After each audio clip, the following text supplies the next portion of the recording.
Mak TV. Mohamed Sow, délégué syndical au niveau de la SATREC. Réunis aujourd'hui, au fait, hier vendredi, 5 de nos camarades délégués ont été interpellés au niveau de la gendarmerie de Mbao. Et je voudrais m'expliquer un peu. Une semaine avant le Magal, nous on est des légalistes. En tant que délégués, on est des légalistes. La direction nous a appelés pour des problèmes de salaire, pour une négociation. Ils nous ont appelés parce qu'ils ne pouvaient pas payer avant le Magal. On est allé le voir pour discuter par rapport à ça. Quand on a discuté, nous en tant que délégués, on s'est dit qu'on ne peut pas se prononcer. Il faut on va voir d'abord la masse, tout le personnel de la SATREC. Oui. Quand on est allé voir le personnel de la SATREC, ils nous ont dit on doit leur payer impérativement avant le Magal. Nous, on les a convaincus que actuellement, présentement, la direction ne peut pas payer parce qu'ils n'ont pas les sous pour payer.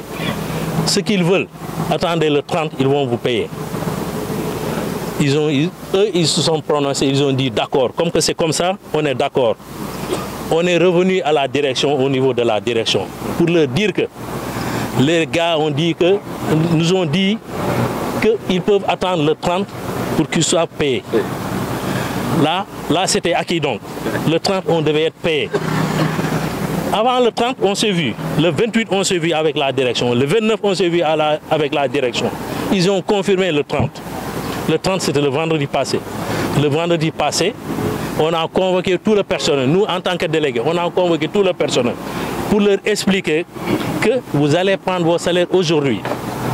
On a attendu jusqu'à 13 h. Le directeur général, M. Aïdous, nous a fait comprendre qu'on ne pourra pas vous payer. Sur ce, on a tenu une réunion tout de suite avec tout le personnel, le délégué avec tout le personnel, pour dire qu'il faut qu'on parle à M. Aïdous. On est allé le voir dans son bureau. Il a confirmé qu'il ne peut pas payer, qu'il ne peut pas nous payer nos salaires. On est redescendu au niveau du hall. Là, on a fermé la porte pour pouvoir discuter avec lui. On est resté jusqu'à 28 h. Et je voudrais souligner une chose, qu'on a empêché personne de sortir. Personne. Toute personne qui a voulu sortir, on a ouvert la porte. En aucun moment, on a dit à Aïdous de ne pas sortir. On nous parle de séquestration. Nous, on n'a séquestré personne. La gendarmerie est venue ici. On a négocié avec lui, le commandant en personne. On a négocié avec lui. Il nous a dit que venez au niveau du brigade. On va discuter. 5 de nos délégués sont partis. Quand ils sont partis, on les a mis devant le fait accompli. Ils les ont arrêtés. Ils ont dit qu'on a séquestré le DG. Alors que le DG il est en haut, au niveau du deuxième étage, alors que nous étions au niveau du hall. Et la grande porte était fermée. Mais on a demandé à qui voulait sortir, qu'il sorte, qu'il a la liberté de sortir. Oui, je pense, pour ne pas payer. Oui. Il y a une chose qui se passe actuellement au niveau de la SATREC. On est en redressement judiciaire. À partir du 2. À partir du 2. Parce qu'on a nommé un syndic. Déjà, on a un syndic. À partir du 2, le syndic en personne nous avait dit, à partir du 2, je prends les rênes de la SATREC. C'est moi qui déroule. Avant cela, on avait des arriérés de salaire de 3 mois à 4 mois. Pour ce mois, on est à 4 mois maintenant. Mais quand il y a un redressement de salaire, quand il y a un redressement judiciaire, nous, en tant que délégués, on s'est réunis pour apporter des solutions, pour vous dire notre bonne volonté. On a vu notre secrétaire général Alioune Ndiaye pour lui dire que ces SATREC-là, on ne veut pas qu'ils meurent. Parce qu'au moins, il y a 300 employés et leurs familles. Ce que nous voudrons, ce redressement, on ne veut pas parler. Nous ne voulons pas entendre du redressement judiciaire. Ce qu'on veut faire, ce qu'on va faire, chercher une solution. La solution, c'est quoi? Aller vers l'État, leur expliquer notre problème. S'ils peuvent nous aider et que cette société redémarre, qu'on le fasse. Avec l'intermédiaire de notre secrétaire général, Alioune Ndiaye, il a pu voir le ministre du Travail. On a écrit Le ministre a pris note et tout ça.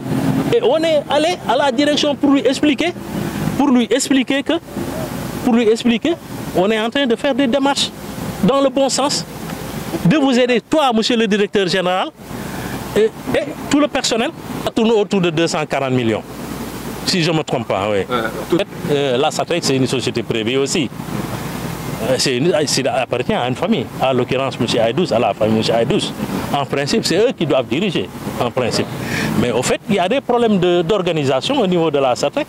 Parce que quand on nous dit que la SATEC faisait 5 milliards de bénéfices, 5 milliards de chiffre d'affaires par mois, quand on arrive jusqu'à ce moment qu'on ne puisse pas payer les salaires, qui s'élèvent maintenant à 60 millions, c'est un problème. Donc il y a un problème d'organisation au niveau de la SATEC. Il y a une audit qui s'est faite. Et l'audit a déclaré qu'il y a une faillite au niveau de la SATEC. Il y a une cessation de paiement. Oui. Parce que nous devons beaucoup aux fournisseurs, aux banques et beaucoup d'autres créanciers. Oui, c'est ça le problème. Comment on parle de redressement judiciaire? Parce qu'on est arrivé à une cessation de paiement. Quand on arrive à une cessation de paiement, c'est parce que l'usine ne peut plus. N'en peut plus. Et on s'est organisé pour trouver des solutions avec la direction. C'est pour cela qu'on a pu voir le ministre. Et il était en train de faire des démarches. Oui. Et nous appelons l'État. Parce que nous appelons l'État. Parce que présentement, en ce moment, il y a des difficultés énormes que les familles vivent. Il y a des gens qui logent ici au niveau de la Sicamba. Ils sont sortis depuis hier parce qu'ils ont des arrières de logement de 3 mois, de 4 mois. Et c'est difficile. Imaginez un père de famille qui reste 4 mois sans salaire. Mettez-vous à notre place. Ce que nous vivons, nous n'avons même pas besoin de vous le décrire. Vous le savez. Mettez-vous à notre place. Et ce qui nous fait mal aujourd'hui, c'est nos camarades qu'on a retenus là-bas. Et c'est des camarades qui sont franchement, qui ne faisaient que dialoguer. Qui ne faisaient que dialoguer, je vous dis. Il n'y a jamais eu de violence ici. On a toujours préconisé le dialogue au niveau de la SATEC. Puis une demande qui nous promet qui nous a convoqués avant le Magal pour dire qu'il ne peut pas payer avant le Magal. Mais je pourrais vous payer le 30. Là, on s'est ouvert au niveau du personnel, tout le personnel, nous en tant que délégués, pour aller les voir. Parce qu'on ne pouvait pas prendre la décision, nous délégués. On devait aller voir la base. Et la base a même qui nous a donné notre accord qu'on attend le 30.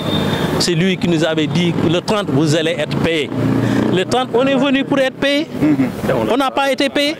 C'est ça notre problème. Et on travaille, et on a travaillé. On a travaillé. Entre le Magal et le 30, on a travaillé ici. On a travaillé. On ne peut pas laisser les bras quand même.